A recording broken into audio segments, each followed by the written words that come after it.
La Bible dit dans Romains 8, verset 19, aussi la création attend-elle avec un ardent désir la révélation des fils de Dieu. Alors si la création attend avec un ardent désir la révélation des fils de Dieu, nous disons à la création, me voici. C'est ça. La digne fille de l'Éternel, Daniel Wafo, la voici. Ah, je pensais que toi aussi tu allais parler. Ah, c'est ça. La création nous attend. Nous avons été intronisés et aux yeux de toutes les entités divines, les entités sataniques. Et vous avez vu toute l'agitation qu'il y a eu dans les heures qui ont suivi et dans les jours qui ont suivi. Chacun d'entre nous a vu quelque chose. Le diable s'est agité. Mais en fait, vous savez, souvent quand le diable s'agite comme ça, c'est pour nous-mêmes confirmer. C'est comme un prophète qui vient annoncer que moi-même, je sens qu'il y a quelque chose de grave qui arrive. Et Dieu peut ne pas permettre. Mais quand Dieu permet que certaines choses arrivent, c'est pour dire au diable, là où ma fille ou mon fils est arrivé, là, c'est pas ça qui peut l'ébranler. Attends de voir, je vais permettre ça et toi-même tu verras de quel acabit maintenant mon fils est. Tu verras maintenant son nouveau titre et son nouveau statut de roi et de reine qui voit les situations qui les assujettit et qui avance. Amen.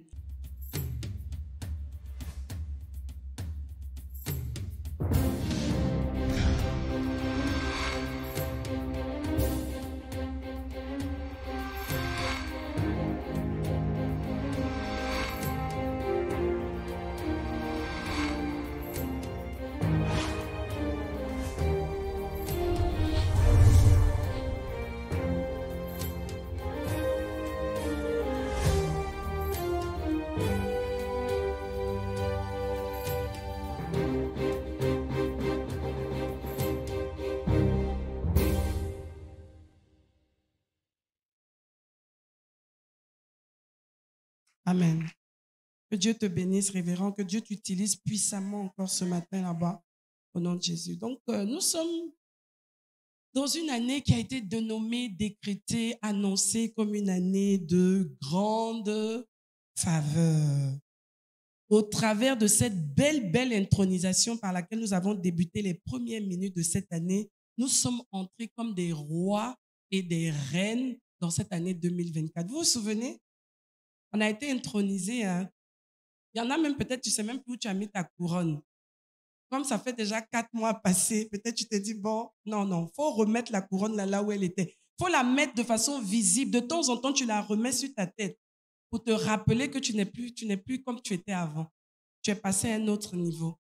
Parce que souvent, on pose des actes prophétiques comme ça, mais souvent, si ce n'est pas entretenu, on oublie ça en fait. Dans la durée, on finit par ne plus se rappeler et le diable nous emmène à penser à autre chose ou à mal penser ou à penser différemment de ce que Dieu veut. La Bible dit dans Romains 8, verset 19, aussi la création attend-elle avec un ardent désir la révélation des fils de Dieu. Alors si la création attend avec un ardent désir la révélation des fils de Dieu, nous disons à la création, me voici. C'est ça. La digne fille de l'Éternel, Daniel Wafo, la voici. Ah, je pensais que toi aussi tu allais parler. Ah, c'est ça. La création nous attend. Nous avons été intronisés et aux yeux de toutes les entités divines, les entités sataniques. Et vous avez vu toute l'agitation qu'il y a eu dans les heures qui ont suivi et dans les jours qui ont suivi. Chacun d'entre nous a vu quelque chose. Le diable s'est agité. Mais en fait, vous savez, souvent quand le diable s'agite comme ça, c'est pour nous-mêmes confirmer. C'est comme un prophète qui vient annoncer que moi-même, je sens qu'il y a quelque chose de grave qui arrive. Et Dieu peut ne pas permettre. Mais quand Dieu permet que certaines choses arrivent, c'est pour dire au diable, là où ma fille ou mon fils est arrivé, là, c'est pas ça qui peut l'ébranler. Attends de voir, je vais permettre ça et toi-même tu verras de quel acabit maintenant mon fils est. Tu verras maintenant son nouveau titre et son nouveau statut de roi et de reine qui voit les situations qui les assujettit et qui avance. Amen. Genèse 17, versets 4 à 6. Voici mon alliance que je fais avec toi. Dieu qui parle à qui? À Abraham. Tu deviendras père d'une multitude de nations. On ne t'appellera plus Abraham, mais ton nom sera Abraham, car je te rends père d'une multitude de nations. Et dans cette multitude de nations, je te rendrai fécond à l'infini. Je ferai donc de toi, je ferai de toi des nations, d'accord? Et des rois sortiront de toi. Et des reines sortiront de toi. Et nous sommes aujourd'hui ces rois qui sommes en train de sortir des nations que Dieu lui-même s'est acquis par la grâce de Dieu, par la grâce de l'œuvre de Christ à la croix. Aujourd'hui, nous sommes justement légitimement ces rois et ces reines qui pouvons être intronisés sans aucune gêne, sans aucun gêne et sans aucune, je veux dire, ambiguïté. Il n'y a pas de contestation possible. Tu es un roi, je suis une reine. Et nous régnerons dans cette vie par Jésus-Christ, lui seul.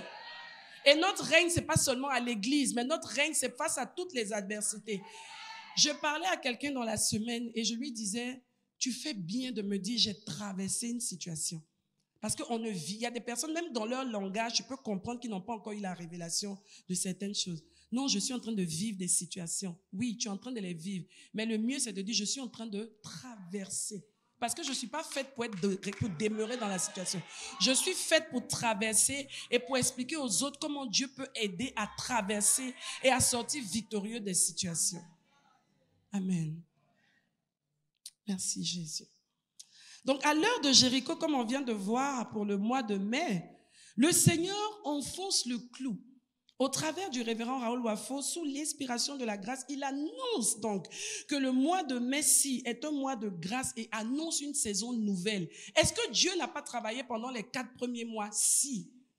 Mais nous sommes sûrement, pour ceux qui sont spirituellement sensibles, nous sommes à un carrefour. Si vous regardez même la vie de l'Église et vous voyez ce qui se passe en ce moment, vous pouvez comprendre que Dieu est en train de faire quelque chose. Il y a quelque chose qui se passe. C'est comme si Dieu, il y a un mouvement en fait. Il y a un mouvement qui se passe. Et il faut que chacun d'entre nous reste focalisé. Vous savez, quand Dieu veut faire de grandes choses, le diable s'agite toujours. Il va toujours créer des fausses situations, des choses pour embrouiller, pour décourager, pour démobiliser et surtout pour défocaliser les personnes pour ne pas atteindre le but de Dieu. Mais dit, cela ne m'arrivera pas. Je reste concentré. Effectivement. Dieu a dit, on a suivi, il dit, il lavera nos humiliations. C'est-à-dire les choses pour lesquelles les gens se sont moqués, les choses pour lesquelles les gens ont ri, les choses pour lesquelles les gens se sont dit, c'est bien fait pour lui, c'est bien fait pour elle, sans comprendre que Dieu est en train de te donner un témoignage. Ce mois de mai, ce mois-ci, j'ai pas dit le mois prochain, je dis ce mois-ci. Je répète juste ce que l'homme de Dieu a reçu et qu'il a annoncé par l'Esprit de Dieu. Ce mois-ci, Dieu va laver nos humiliations. Qu'est-ce que ça veut donc dire au travers de tout ce qu'on a vu tout à l'heure? Ça veut dire qu'en cette saison-là, depuis le premier, c'est-à-dire dans la nuit du 30 au 1er, à minuit 01 seconde, il y a des miracles et des exploits qui sont en télé. J'ai même pas fini. C'est ça. Votre esprit est anticipé, en fait. C'est ça. Donc, ces choses-là sont en téléchargement. Quand le Saint-Esprit m'a donné le mot, j'ai dit, waouh. Souvent, quelqu'un t'envoie un truc, une vidéo, une pièce, on te dit, non, mais tu as reçu. Tu dis, oui, mais ça télécharge. C'est déjà là, en fait. J'ai l'évidence que c'est arrivé, mais ça télécharge. Donc, je n'ai même pas d'inquiétude. Je sais que d'un moment à l'autre, je vais voir le contenu, en fait. C'est ça. En cette saison, ce début de mois de mai, là, les miracles et les exploits sont en téléchargement. Gloire à Dieu. Gloire à Dieu. La Bible dit dans Romains 8, versets 29 à 30. Romains 8, versets 29 à 30.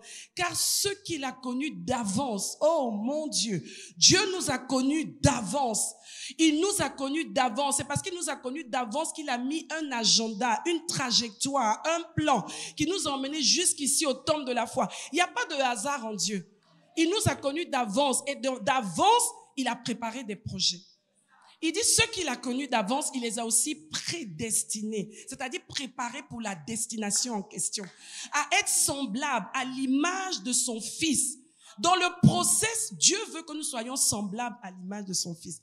C'est pas juste que les choses vont nous tomber dessus. Oui, elles vont venir, mais il faut que dans le processus, nous soyons en train de devenir à l'image et à la ressemblance de notre grand frère. Il y a un qui a été le modèle. Il y a un qui a été le précurseur. Et c'est lui qui est notre modèle. Afin que son fils fût le premier-né en plusieurs frères. C'est notre grand frère. J'aime bien, le révérend François a l'habitude de le dire, notre grand frère Jésus-Christ. Parce que c'est vrai, c'est notre Seigneur, c'est notre Sauveur. Mais il faut qu'on ait la conscience que c'est notre grand frère. Oui, ça donne autre chose dans notre relation avec lui aussi. On continue. Alors, ceux qu'il a prédestinés, il les a aussi appelés. Ceux qu'il a appelés, il les a aussi justifiés. Et ceux qu'il a justifiés, il les a aussi glorifiés. Donc, la finalité de l'appel de Dieu qui nous a connus d'avance et qui nous prépare pour une destination, c'est la glorification. Yes. Et cette glorification sera totale quand nous serons en train d'aller au ciel. Amen, c'est ça. Donc, Dieu nous prépare à la gloire. N'ayez pas peur de ces mots-là. Il y a des gens qui vont te dire, oui, non, mais vraiment, au temple de la foi, tu dis, mon frère, c'est pour ça que justement, nous sommes différents. Parce que nous sommes en train d'entrer dans un type, un spécimen de frères et de sœurs dans le corps de Christ. C'est des rois. C'est des rois. Vous devez comprendre quelle est la couleur de votre autel, en fait. Quand vous êtes quelque part, vous devez comprendre quel est le style, quelle est la pensée, quelle est la spécificité que Dieu a mis sur l'autel auquel vous abreuvez. Si bien que si vous n'êtes pas en accord avec ça, vous ne pouvez pas être à l'aise. Mais si vous êtes en accord avec ça, vous n'aurez pas de problème. Les pharisiens, les sadducéens et toutes ces personnes, ils connaissaient la parole de Dieu, mais ils n'étaient pas en accord avec la pensée de Dieu de la saison. Je ne dis pas que nous avons la prétention d'être la seule église ou la meilleure, non. Mais en cette saison, il y a quelque chose que Dieu fait au travers de cet autel, aussi humblement que ça. Et chacun d'entre nous qui sommes rattachés à cet autel, nous devons être alignés à la pensée prophétique de la saison et de l'autel. Sinon, deux personnes ne marchent pas ensemble s'ils n'ont pas convenu. Si ça ne passe pas, c'est qu'on n'est pas de la même race. Dieu prépare une race de chrétiens, d'enfants de Dieu à partir de l'autel. Et si tu n'arrives pas à prendre cette couleur-là, c'est que tu n'es pas des nôtres. Tu es un enfant de Dieu, mais tu n'es pas de cette race-là. Comment? Définition, l'exploit. Qu'est-ce que c'est même quand on parle d'exploit? L'exploit est une action d'éclat. C'est-à-dire c'est quelque chose qui ne se peut pas se faire dans le secret. C'est quelque chose qui est patent, qui est visible en fait. Une action d'éclat mémorable, digne d'être enregistrée, conservée dans la mémoire non seulement de Dieu, des hommes et dans les annales. L'exploit est une action d'éclat, une action mémorable. C'est-à-dire c'est quelque chose qu'on ne peut pas oublier, ça reste indéfiniment. Tu peux même passer, mais l'exploit reste. On parle de ça. Ça a tellement bouleversé ta génération, ton époque, qu'on ne peut pas oublier. On est obligé de noter ça dans les annales pour ne jamais oublier ça. C'est comme le cas de David et Goliath, justement. Et chacun d'entre nous, là, dans nos vies, il y aura des événements. C'est-à-dire, même si on a tout oublié de toi, mais ces événements-là, tout le monde va se rappeler que Dieu a fait ça avec telle personne spécifiquement. Et ça va rester collé à ton identité, même après ton départ. Il faut que ça arrive. Et ça va arriver. Et si c'est déjà arrivé, il y en aura d'autres encore. Parce que Dieu n'est pas limité dans sa bonté et dans ses exploits. Ces exploits-là vont manifester soit une très grande foi qui a été déployée, soit une grande grâce qui a été obtenue et qui dépasse dans sa manifestation les limites ordinaires. C'est ça. Dieu va intervenir de façon, on va dire, quel est le meilleur mot en français? De façon, c'est pasteur Conquer, révérend Conquer qui a souvent les grands mots là. De façon spectaculaire. Donne-moi un autre synonyme là. De façon, quoi? Indisible. Aïe! Gloire à Dieu.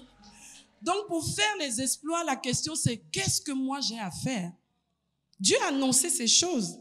Et Dieu, vous savez, personne n'a mis un pistolet sur la tente du Seigneur pour dire, bon, vraiment, tu sais, si tu veux les maintenir encore en train de venir à l'église, il faut quand même que l'homme de Dieu, tu le pousses à dire des choses. Dieu n'est pas obligé. Dieu a déjà prouvé qui il est. Il n'a rien à nous prouver.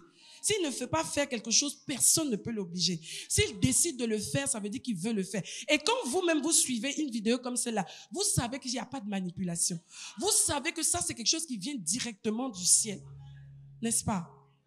Donc, si Dieu dit qu'il va faire ces exploits-là, quelle est notre responsabilité donc par rapport à ça? C'est de ça qu'on va parler aujourd'hui. Dieu dit qu'il va faire des choses. Il va faire des exploits issus de la grâce et de faveur divine qui ont été annoncés. Mais pour ça, il faudra que chacun d'entre nous ait la foi en la promesse. Tu dois avoir la foi en ce qui a été dit.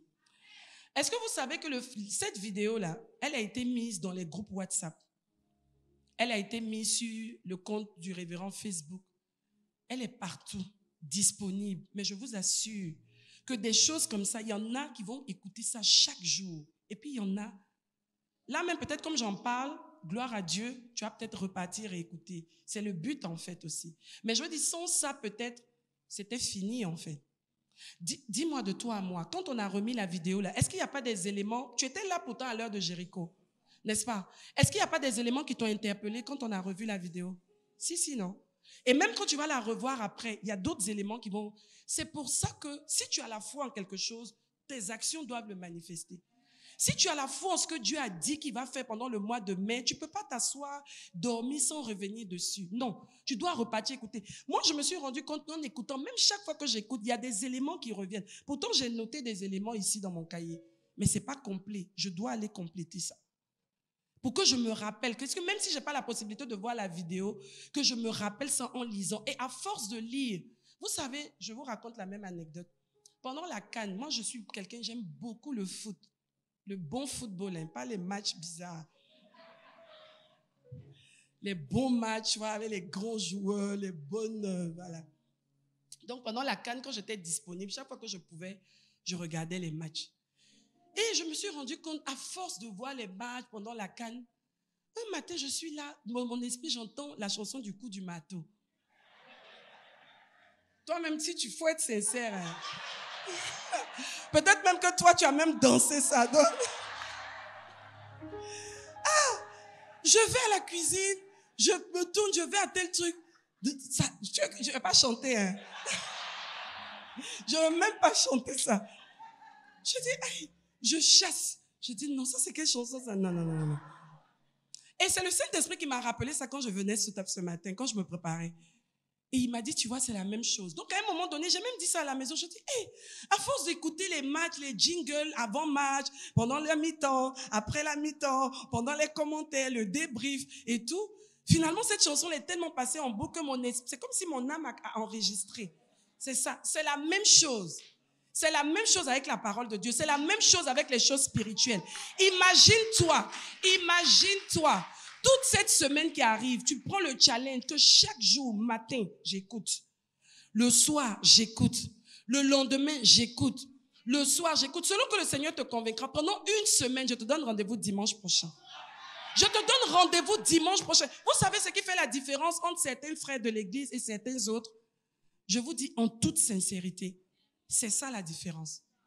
Vous entendez des témoignages époustouflants. Les gens, ils se disent logiquement et de façon cohérente, Dieu m'a connecté à un hôtel.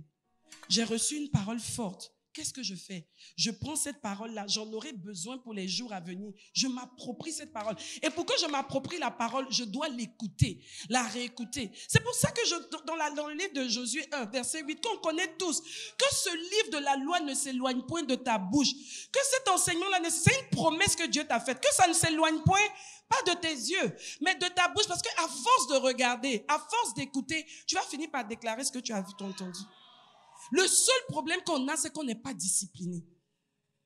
C'est juste une discipline qu'on doit avoir. Dieu me parle, je prends ce qu'il m'a dit au sérieux, je m'engage par rapport à ce qu'il m'a dit et ma foi va grandir par rapport à ce qu'il a dit. Et comme ma foi va être manifeste, je finirai par la voir. La foi, c'est quoi? C'est pas la main qui saisit entre les mains de Dieu ce qu'il a pour nous. Mais comment est-ce que je vais déployer ma main pour saisir ce en quoi je ne crois pas? Impossible. Après, on est frustré. Non, les gens témoignent, mais moi, mais si tu es là, c'est que tu as ta part. Par exemple, à la fin de ce mois de mai, là, il y en a qui auront c'est-à-dire, comme on a dit là, des témoignages époustouflants, un ange qui est entré dans leur vie, que Dieu a emmené pour débloquer une situation. Et il y en a d'autres, l'ange est là à la porte, mais on ne lui a pas donné l'accès. Quoique ça ait été annoncé, mais ça n'aura pas lieu. Parce qu'après, oh, la distraction. quelque chose va venir, le diable va t'emmener. Oh non, tu sais, le révérend là, lui-même, il prêche comme ça, mais lui-même là, est-ce que tu sais que, et puis au lieu de te concentrer sur ce qu'il est en train de dire, tu te concentres maintenant sur sa couleur de sa peau, de ceci, de cela, et le diable sait que là, je l'ai pris, c'est fini, on a déjà éliminé celui-là, on avance. C'est simple. Non, vaincu comment? C'est pas une affaire de il est vaincu, c'est une affaire de je comprends ta stratégie, moi aussi je mets la mienne en place. C'est ça. Vous savez, à l'église, on dit beaucoup de choses. Oui, le diable, oh, il ment, il est menteur. Oui, il est menteur, mais il est stratège. Il est vaincu, mais il est stratège. Et quand cette stratégie marche, il te laisse dire, oui, je suis vaincu, mais tu vas voir ce qui va t'arriver. La marche dans le Seigneur, elle est pratique, hein. Je vous assure, moi-même qui suis là, c'est-à-dire ce que j'ai appris de la réécoute des messages, c'est juste impressionnant. Ça te change. Mais la différence, regardez même à l'école. Celui qui étudie, il n'a pas les mêmes résultats que celui qui n'étudie. La vie, elle est aussi simple que ça. C'est des principes. Ce sont les mêmes principes divins là qu'on a essayé de mettre dans la nature. C'est pour ça qu'on nous dit que la vie est d'abord spirituelle. Si pendant toute la semaine, tu es sur les buzz, tu vas oublier même ce que Dieu a dit. Dès qu'il va y avoir une situation, tu ne sauras pas comment réagir. Tu pourras même aller jusqu'à te compromettre. Et pourtant, Dieu t'a dit qu'il t'enverrait quelqu'un. Est-ce que c'est la bonne personne? Jésus. La foi. Avoir foi en la promesse et en ce qui est annoncé. Romains 10, verset 17. La foi vient de ce qu'on entend. Et ce qu'on entend vient de la parole de qui? De Christ. De tout ce que Christ représente, de la rédemption, du salut et du rachat, ce que ça englobe. C'est cette parole-là qui doit être distillée. Si tu entends quelque chose qui est en contradiction avec ce qui est Christ, ce que Christ représente et son œuvre, ce n'est pas pour toi. Mais si ça entre dans le package de ce que la rédemption t'a donné comme privilège et comme droit, tu prends. La foi vient donc de ce qu'on entend, et ce qu'on entend vient de la parole de Christ. Qu'est-ce que tu entends? Qu'est-ce que tu entends en ce moment? Les bavardages, les rumeurs, les ceci, cela. Oh, Madame Wafo a fait ceci. Oh, il y a des gens même qui s'érigent en, je ne sais pas. Ils se lèvent, ils inventent des choses, c'est-à-dire, et toi tu es là, c'est ça que tu écoutes du matin au soir. Et pourtant Dieu t'attendait à remplir ton esprit des promesses qu'il a pour toi. Vous voyez comment le diable est stratège. C'est ça. Qu'est-ce que tu écoutes en cette saison? Comment tu gères les promesses que Dieu a annoncées? Josué 1, on va le relire parce qu'il y en a peut-être qui ne connaissent pas bien ce passage, je l'ai coté tout à l'heure. On va le lire. Comme le révérend dit, il faut toujours afficher les passages. Que ce livre de la loi ne s'éloigne point de ta bouche. Que la Bible ne s'éloigne point de ta bouche. Que les enseignements, les instructions prophétiques ne s'éloignent point de ta bouche. Mais pour qu'elles ne s'éloignent pas de ta bouche, il faut qu'elles soient déjà dans ton cœur. Parce que c'est de l'abondance du cœur que la bouche parle. Médite-les jour et nuit pour agir, comment? Fidèlement, selon tout ce qui est écrit, car c'est alors. Et agir fidèlement selon les instructions que Dieu va te donner. Dans ce mois de mai, là, Dieu peut te dire des choses très précises. Coupe avec telle chose, arrête telle chose, on va le voir.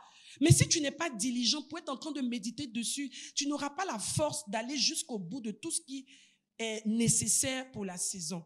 Et obligatoire pour obtenir les bénéfices, les promesses que Dieu a annoncées. Il dit, car c'est alors que tu auras du succès dans tes entreprises, c'est alors que tu réussiras. Vous-même regardez dans la vie, les enfants de Dieu, ceux qui sont diligents, ça se voit dans leur manière de parler. Et généralement, ces gens l'ont dit, oh, celui-là, il veut dire quoi? Non, il veut rien dire. Si tu as un problème par rapport à ça, ajuste-toi. Il est en train de dire juste ce que la parole de Dieu dit. Généralement, ça dérange. Mais tout ce qui n'est pas droit est dérangé par ce qui est droit. La foi s'entretient. La foi se nourrit. Quand tu es à côté de quelqu'un, tu écoutes des messages. Pourquoi on appelle ici le temple de la foi? C'est ici on cherche la foi sur cette terre-là. Où on doit trouver ça en grande quantité, c'est ici. Vous pensez que le nom là que Dieu nous a donné, c'est un nom au hasard? Le temple de la foi ou le temple du doute ou le temple des bavardages? Le temple de la foi. La foi s'entretient, la foi se nourrit. Nous devons rester focalisés sur tout ce qui va bâtir notre foi. Parce que sans la foi, il est impossible d'être agréable à Dieu. Donc moi, mon choix de vie, c'est tout ce qui n'est pas qui n'est pas un avantage pour moi dans le fait de bâtir ma foi. J'évacue, je zappe. même si ça fait mal, même si on a des liens depuis combien de temps, si je vois que cette amitié-là ne m'apporte rien, au contraire, ça me brise, ça m'empêche même de croire que Dieu peut faire ce qu'il a à faire, je coupe. Restez focalisé sur tout ce qui bâtit votre foi. Si quelque chose ne bâtit pas ta foi, tu dis, même si c'est un pasteur, tu dis, pasteur, vraiment, c'est plus la peine. Si tu me vois, on va se saluer, mais vraiment, parce que quand tu me parles comme ça, tu me fatigues. Je dois prendre encore des jours pour me retrouver, en fait. Amen. Restez focalisé sur tout ce qui va bâtir ta foi. Les messages, les prières, toi-même tes temps de prière, le fait de te laisser conduire par le Saint-Esprit, ta communion fraternelle, elle doit être spirituelle. Même dans ta communion avec les frères, tu dois être spirituel. Savoir ce qui t'arrange, ce qui ne t'arrange pas, jusqu'où tu vas. Poser les actions qu'exige le Saint-Esprit pour cette saison. Et pour ça, il faut de la discipline. Combien de fois le Saint-Esprit ne nous a pas donné des rendez-vous? Moi-même, je témoigne. Tu dis, non Seigneur, attends, je dors un peu. Toi aussi, tu ne vois pas que vraiment, le corps a besoin de repos. Et pourtant, Dieu est en train de t'emmener à peut-être anticiper sur quelque chose. Combien de fois? Après, quand ça arrive, tu dis, pourtant, et les gens sont comme ça, il y avait une voix. Quelle voix? Dis le Saint-Esprit. Une voix m'avait dit, j'avais entendu une voix. Quelle voix? Donne son nom. Le Saint-Esprit m'a dit, je n'ai pas été obéissant. Et puis j'apprends. Et c'est pas grave, mais j'apprends. Deuxième point, après le fait de faire confiance à Dieu et mettre sa foi dans la parole annoncée, il faut connaître Dieu et le connaître par l'esprit. Pas le connaître juste comme ça. Non, Dieu est bon. Toi aussi, tu chantes Dieu est bon. Non. Seigneur, donne-moi de découvrir, même dans ma petite vie que je vis maintenant là, avec toutes les attentes que j'ai là, comment est-ce que je peux détecter, qu'est-ce qui décrit ta bonté dans ma vie? Tu as le droit de poser des questions à Dieu. Il ne faut pas juste dire des choses, parce que si tu les dis de la bouche que tu ne crois pas, ce n'est pas vrai en fait. Et tu te séduis toi-même. Et après ça, tu pleures, on dit on ne comprend pas ta vie en dents de scie, mais parce que tu n'as pas la révélation de là où tu es, où tu vas, avec qui tu es, dans quoi tu es. Jérémie 29, verset 11 à 13. C'est Dieu qui parle. Il dit, car je connais les projets que j'ai formés sur vous, dit l'Éternel.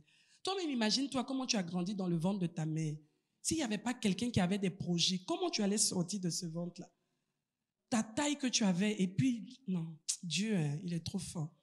Car je connais les projets que j'ai formés sur vous, dit l'Éternel. Projets de paix et non de malheur, afin de vous donner un avenir et de l'espérance. Dieu doit te donner un avenir. Dieu ne t'a pas appelé pour être dans le flou, dans la confusion. Ça, c'est pas Dieu. Il te donne un avenir et de l'espérance. De sorte que même s'il y a des choses que tu attends, tu as de l'espérance, tu vis dans l'espérance, tu vis en paix, tu attends, tu sais qu'il y a un avenir, tu sais que ça va arriver et tu vis en conséquence. Tu ne peux pas dire, je suis un enfant de Dieu, je ne vois rien du tout. Non, même dans le désert, il y a des oasis que Dieu met là. Il y a la manne et la caille qui tombent. Il y a des choses. Il y a un rocher qui va te donner. C'est-à-dire, Dieu ne peut pas te laisser comme ça à sec. Ce n'est pas possible. Le thème même que le révérend a donné, tout semble comme s'il n'y avait rien autour. Mais en fait, en réalité, avec Dieu, ce n'est pas qu'il n'y a rien autour. Dieu étant là, il y a des choses qui sont là, mais qui sont encore peut-être cachées. Mais elles vont finir par se manifester. Je connais les projets que j'ai pour vous, projets de paix et non de malheur, pour vous donner un avenir et de l'espérance. En Dieu, tu as un avenir. En Dieu, tu as une espérance. Et ce mois, c'est un grand carrefour pour que tu entres dans une nouvelle saison, pour voir ce qu'il y avait encore de caché, de mystérieux dans cet avenir-là. Un pan va être déployé pendant ce mois de mai, au nom de Jésus. Il dit, vous m'invoquerez et vous partirez. Vous me prierez et je vous exaucerai. Je vous donne la garantie, si vous me priez, si vous priez au nom du Seigneur Jésus-Christ, vous priez comme il se doit, selon ma volonté, moi Dieu, je m'engage à vous exaucer. Quelle autre garantie on peut vouloir sur cette terre? Je vous exaucerai. C'est ce que Dieu dit. Vous me chercherez et vous me trouverez. Mais Allah, si vous me cherchez de tout votre cœur, Dieu aime se sentir cherché avec le cœur, pas en superficie. Dieu veut que tu le cherches. Dieu veut que tu prennes un agenda, une discipline, une diligence dans ta manière de traiter avec lui, de travailler avec lui. On a besoin tous de ça. Je me parle à moi aussi. Aller plus loin dans la discipline. La discipline fait toute la différence. Vous me chercherez de tout votre cœur et vous me trouverez. Nous allons chercher notre Dieu et nous le trouverons. Romains 4, versets 17 à 22. Il parle à Abraham. Il dit, je t'ai établi père d'un grand nombre de nations. Il est notre père devant celui auquel il a cru, Abraham. Oh, Dieu a établi Abraham père d'un grand nombre de nations. Dieu qui donne la vie aux morts. Je parle de connaître Dieu, d'avoir la révélation de Dieu. Voilà le Dieu qu'on sait. Le Dieu qui donne la vie aux morts et qui appelle les choses qui ne sont pas comme si elles étaient. C'est-à-dire, personne ne voit, mais lui il dit, il faut commencer à annoncer que ça existe. Parce qu'elles existent. Même si elles ne semblent pas exister, elles existent. On continue. 18. Espérons contre toute espérance. Comment quelqu'un peut espérer contre toute espérance? C'est parce qu'il a la foi. Il entretient sa foi et il apprend à connaître Dieu. Abraham a appris à connaître Dieu. Espérons contre toute espérance. Il crut en sorte qu'il devint père d'un grand nombre de nations, comme Dieu avait dit. Selon ce qui lui avait été dit, telle sera ta postérité. Espérons contre toute espérance. Verset 20. Et sans 19, et sans faiblir dans la foi, il ne considéra point que son corps était déjà usé. C'est-à-dire, il a atteint un niveau de confiance en Dieu que son corps ne pouvait plus lui donner une information qui pouvait balancer, qui pouvait déséquilibrer la connaissance, la révélation qu'il avait de son Dieu. Il ne considéra point que son corps était déjà usé, puisqu'il avait près de 100 ans et que Sarah n'était plus en état d'avoir des enfants. Mon Dieu, il ne douta point par incrédulité au sujet de la promesse de Dieu, mais il fut fortifié par la foi. Il fut fortifié par la foi, donnant gloire à Dieu. Et ayant la pleine conviction que ce qu'il promet, il peut aussi l'accomplir. C'est pas avec nous que Dieu va commencer à mentir. C'est pas avec nous que Dieu va commencer à tituber. S'il dit, c'est qu'il peut le faire. S'il dit, c'est qu'il va le faire. S'il dit, c'est qu'il veut le faire. Et ayant cette pleine assurance, on continue au verset 22. C'est pourquoi cela lui fut imputé à justice. Qu'est-ce qui est imputé à chacun d'entre nous à justice? Qu'est-ce qui nous est imputé à justice à ce stade de notre vie et de notre marche avec le Seigneur? Que Dieu nous aide. Il est capital donc de connaître fondamentalement notre Dieu et Père pour espérer contre toute espérance. Et pour cela, nous devons connaître qu'il est omniscient. Il sait tout. C'est pas quand on prie, en fait, c'est pas qu'on informe Dieu. Dieu juste veut voir dans notre formulation de prière la foi que nous manifestons. C'est tout. Sinon, avant même que tu ne pries, il sait déjà ce dont tu as besoin. Si. Son omniprésence, il est présent partout. Il voit tout, en tout lieu. Il est omnipotent. Il peut tout faire. Et il nous donne d'être égal à lui à ce niveau-là, par la foi. De pouvoir tout faire par notre foi. Son amour extrême, là où personne ne pouvait nous aimer. Jusqu'à aujourd'hui, il y a peut-être des choses, même que si les gens découvrent, peut-être ils seront dépassés. Mais Dieu sait et il nous aime et il nous a couverts et il nous a aidés à en sortir. Cet amour-là, personne d'autre ne peut nous le donner. Aucun homme, aucune femme, quelle que soit sa position, son argent, ne peut t'aimer plus que Dieu. Donc tu ne peux pas choisir quelqu'un d'autre pour des biens terrestres, ou je ne sais pas moi, c'est de la séduction. Ouais, sa bonté, sa miséricorde, sa patience, sa fidélité, la grandeur de notre Dieu. Tu dois connaître Dieu par révélation. Tu dois avoir des expériences qui t'emmènent à cocher. Non, Dieu, je t'ai connu à ce niveau. Non, Dieu, je viens de te découvrir à ce niveau. Non, Dieu, il faut noter, il faut garder, écris ça dans ton esprit. C'est comme ça que quand les situations arrivent, quand tu penses, tu dis non, ça c'est rien. Il y a 2 mois, tu as vu de quoi Dieu m'a sorti. Donc là, ça veut dire qu'il va me montrer encore une autre façon, une autre puissance, une autre manière à lui d'agir dans la vie de ses enfants. Vous savez, celui qui nous a fait la promesse, il est fidèle. Il sait de quoi il parle. Et il a la capacité de faire ce qu'il dit. Il ne s'est pas trompé. Dieu ne peut pas te dire, non, mais Dieu m'a déçu. Ah, il m'a trompé. Jamais, jamais. Si tu disais ça, il ne faut plus jamais dire ça. C'est une insulte à Dieu. Si ça n'a pas marché, ce n'est pas au niveau du Seigneur. Si ça n'a pas marché, ce n'est pas au niveau du Seigneur. Si ça n'a pas marché aussi parce que tu n'as pas c'est pas à ton niveau, Dieu va te dire, ce n'est pas le temps. Et il va te conforter en attendant que ça arrive. C'est ça. Soit les 3 cas là, mais ça ne peut pas être que non. Les 2 autres cas, pardon. Mais ça ne peut pas être que c'est Dieu. Donc nous devons grandir dans la connaissance de Dieu pour aussi grandir dans notre foi et confiance en lui. Et dernier point, nous devons avoir la révélation de notre alliance. On va terminer avec ça. La révélation de notre alliance. Tu n'es pas... En fait, c'est vrai qu'on a parlé du grand Dieu qu'on a, on a parlé de ses promesses et toutes ces choses. Mais au-delà de tout ça, tout ce qui lie tout ça, tout ce qui met tout ça ensemble, c'est le fait qu'il y a une alliance. C'est-à-dire Dieu a regardé son amour, il a regardé notre destinée, il a regardé ses promesses, il a tout mis ensemble, il a lié ça dans ce qu'on appelle l'alliance. Et cette alliance-là, elle parle pour nous. On est sur la terre, là, on marche comme ça à Abidjan ici, mais il y a quelque chose de fort qui nous accompagne. Faut pas que tu te trompes. Ne te compare pas aux gens. C'est pour ça que c'est terrible pour un enfant de Dieu d'envier quelqu'un d'autre. Non, tu es spécifique.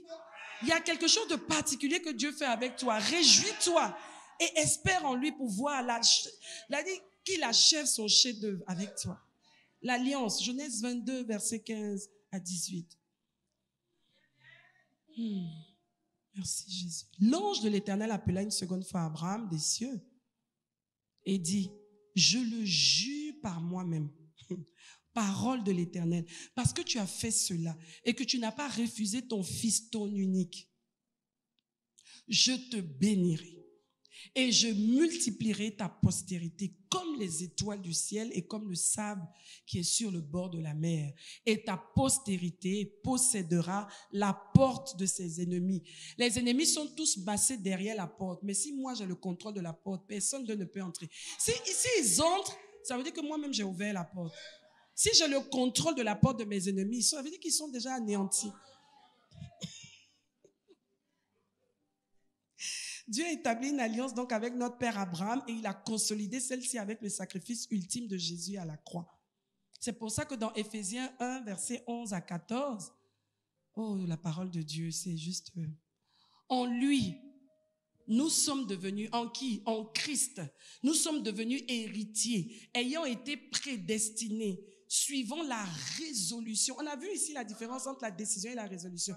Je me décide, c'est-à-dire je prends une décision, je fais le choix de faire quelque chose, d'accomplir quelque chose, de faire poser une action. Et la résolution, c'est que je m'oblige à aller jusqu'au bout de ce que j'ai décidé. Et c'est ce que Dieu a fait. Suivant la résolution de celui qui opère toutes choses d'après le conseil de sa volonté, afin que nous servions, nous qui, nous ses fils, nous ses filles, nous servions à la louange de sa gloire. Nous qui d'avance avons espéré en Christ. Amen. En lui, vous aussi, nous aussi, après avoir entendu la parole de vérité, l'évangile de notre salut, en lui, nous avons cru et nous avons été scellés, c'est-à-dire on nous a attachés pour qu'on ne puisse même pas dire qu'on a échoué, scellés du Saint-Esprit qui avait été promis. Celui qui nous conduit à la vérité de notre destinée, lequel est un gage de notre héritage pour la rédemption de ceux que Dieu s'est acquis. Mon Dieu, c'est-à-dire il s'est acquis, il a réussi à s'offrir à lui-même, à la louange de sa gloire. Voilà ce pourquoi on a été acquis. Le prix qui a été payé, c'est pour que nous puissions servir à la louange de la gloire de notre Dieu. Que nos vies puissent illustrer ce que Dieu avait comme projet quand il a créé l'homme. C'est ça. Et ce Dieu-là, il est fidèle, il est puissant. Nous sommes entrés dans l'alliance par la nouvelle naissance. Galates 3, versets 7 à 9 dit, reconnaissez donc que ce sont ceux qui ont la foi. Qui a la foi? Nous, les fils d'Abraham, qui sommes fils d'Abraham, aussi l'Écriture prévoyant que Dieu justifierait les païens que nous étions par la foi, a d'avance annoncé cette bonne nouvelle à Abraham. Toutes les nations seront bénies en toi, de sorte que ceux qui croient sont bénis avec Abraham, le croyant. Et nous sommes des croyants, et nous sommes bénis avec Abraham, notre Père, le croyant. Et la suite, versets 26 à 28. Car vous êtes tous fils de Dieu par la foi en Jésus-Christ. Amen. Yes. Nous tous qui avons été baptisés en Christ, nous avons revêtu Christ. Amen. Il n'y a donc plus ni juif, ni grec, ni plus ni d'esclaves, ni de libres. Il n'y a plus ni homme, ni femme. Tout ça, c'est fini. Non, moi, je suis de telle race. Non, chez nous, c'est comme ça. Non, dans notre culture, tout ça, c'est fini. Nous sommes des fils de Dieu, des fils d'Abraham par la foi, par Jésus-Christ. Car nous tous, nous sommes un en Jésus-Christ. Et ce que Jésus-Christ a commencé de faire, il continue de le faire au travers de nos vies. Au nom de Jésus. Dieu a pris une résolution immuable à notre sujet. À nous donc, à moi, à toi, de faire ce que nous avons à faire. C'est-à-dire rester focalisé, laisser le Saint-Esprit nous conduire, bannir, effacer, enlever tout ce qui est futilité de la vie, tout ce qui est improductif, tout ce qui ne nous permet pas d'avancer pour rester focus et atteindre les buts de Dieu. On va prier ce matin. On va prier ce matin. On va prier vraiment que Dieu ne nous permette pas de passer à côté. C'est vrai que c'est Dieu qui a annoncé, mais nous avons notre responsabilité. Que Dieu nous aide vraiment à ne pas tomber dans des futilités, à ne pas nous laisser déconcentrer et nous faire sortir, dérailler complètement du chemin des plans et de l'agenda de notre Dieu. En cette saison-là, il y a quelque chose. Je ne veux pas me laisser prendre par le diable. Je ne veux pas me laisser happer par quoi que ce soit qui va m'empêcher, Seigneur, d'entrer en possession de ce qui a été annoncé. Je prie pour moi. Je prie pour toute la grande famille du Temple de la Foi en cette saison, Seigneur. Merci pour le Père. Merci pour les instructions. Merci pour la parole de vérité qui fuse de cet autel. Merci pour tous les enseignements de qualité que nous entendons ici, qui sont emmenés à dessein, chronologiquement, pour bâtir notre foi, pour nous permettre d'atteindre tes plans et la destinée que tu as préparée pour nous. Père, donne-nous de rester focalisés au nom suprême de Jésus. Laisse-nous, Seigneur Dieu, avoir le goût de la discipline, apprendre à être disciplinés par le Saint-Esprit afin de faire des exploits en cette saison et dans jusqu'à la fin de cette année, au nom suprême de Jésus. Amen, amen, amen. Est-ce qu'il y a quelqu'un parmi nous ici ce matin qui dit vraiment, j'ai besoin de rencontrer ce Dieu-là. C'est vrai, peut-être que tu vas même à l'église, peut-être que même tu viens au temple de la foi, tu aimes bien, mais la circoncision n'a pas encore été faite au niveau de ton cœur. Tu sais qu'il y a quelque chose que Dieu doit prendre comme contrôle dans ta vie. Tu te laisses pas conduire par Dieu parce que tu n'arrives même pas à te laisser conduire par Dieu. Tu as besoin de naître de nouveau. Et ce matin-là, nous sommes disposés à prier pour toi. Pour que toi aussi tu entres dans cette alliance-là, tu entres dans cette dynamique, belle dynamique de vie au nom suprême de Jésus. Si tu es là, tu lèves juste ta main droite. N'aie pas honte. C'est le jour du salut. Les jours du salut, c'est un jour de joie, c'est un jour de célébration. Il y a de la joie au ciel pour un seul pécheur qui se répand et qui sort courageusement pour dire « Je veux te donner ma vie ». Est-ce qu'il y a quelqu'un dans la salle qui a levé la main? Oh, gloire à Dieu pour ces personnes. Est-ce que tu peux te tenir debout? Que les anges te voient, que toutes les entités terrestres et célestes te voient pour dire aujourd'hui, je m'engage à donner ma vie à Jésus. Tu es connecté. N'aie pas honte. Fais le pas de foi et viens donner ta vie à Jésus ce matin. Jésus sauve, Jésus transforme, Jésus guérit, Jésus donne une destinée, il donne un avenir. Oui, Jésus est vivant, il travaille encore et il est capable de donner une nouvelle orientation à ta vie. Il ne déçoit pas, il ne trompe pas. Ce qu'il dit qu'il va faire, il accomplit effectivement. Oui, Seigneur, nous t'avons goûté et nous avons vu combien tu es bon quand tu entres dans une vie. Merci Seigneur. Merci pour tes plans et tes décrets qui sont en marche dans nos vies. Tu vas répéter après moi pour toi qui es ici et pour toi qui es connecté. Mon Dieu, ce matin, je viens me mettre devant toi, me prosterner devant toi, déposer mon cœur à tes pieds. Je reconnais que sans toi, je ne peux rien, je ne suis rien. J'ai besoin de toi. Je le réalise profondément. Et ce matin, je veux recevoir et je dis même, je te reçois Seigneur, comme mon Seigneur et mon Sauveur personnel. Oui Jésus, je reconnais que tu es mort à la croix pour moi, pour me donner un avenir et de l'espérance. Je saisis, oh Dieu, cette main tendue et je dis Seigneur Jésus, entre dans mon cœur, prends ma vie et fais de ma vie ce qu'elle doit être. Pour ta gloire, au nom suprême de Jésus. Amen, amen, amen. Soyez bénis, félicitations. Bienvenue au royaume. Que Dieu vous bénisse. C'est la meilleure des décisions, la meilleure que vous ne regretterez jamais au nom de Jésus. On peut faire mieux que ça pour eux. Et pour tous les frères qui ont donné leur vie à Jésus, connectés en ligne,